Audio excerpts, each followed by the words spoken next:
আসসালামু আলাইকুম। Welcome to Anjuman's cooking diary. আশা করি আপনারা সবাই ভালো আছেন। আজকে একটি ভিন্ন স্বাদের নাস্তার রেসিপি আপনাদের সাথে শেয়ার করব।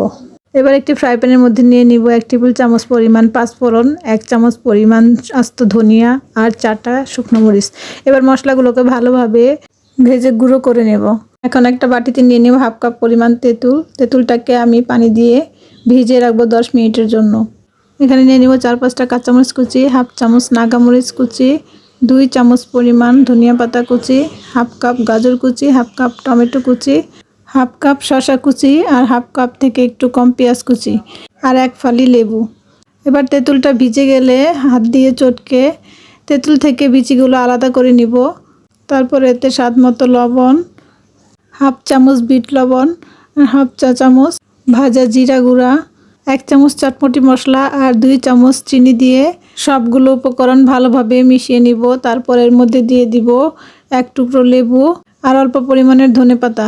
এবার ভালোভাবে মিশিয়ে নিব। এখানে আমি 1 কাপ পরিমাণ ডাবলি আগে থেকে ভিজিয়ে সিদ্ধ করে রেখেছিলাম। এর মধ্যে দিয়ে দিব কুচি করে রাখা পেঁয়াজ, কাঁচামরিচ আর ধনেপাতা।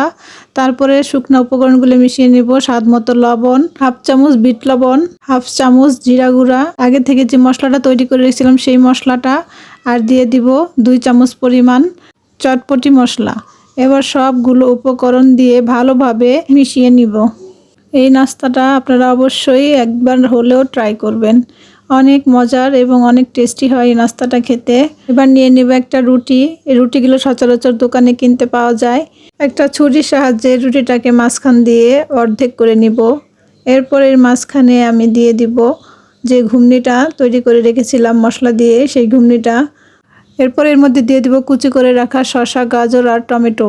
এবার এটা তেঁতুলের টক দিয়ে খেতে খুব ভালোই লাগে, আপনারা অবশ্যই খেয়ে দেখবেন। এটা দেখতে অনেকটা বার্গারের মতো, তাই এর নাম ঘুগনি বার্গার। আজকে এই পর্যন্তই। ভালো থাকবেন সবাই। আল্লাহ হাফেজ।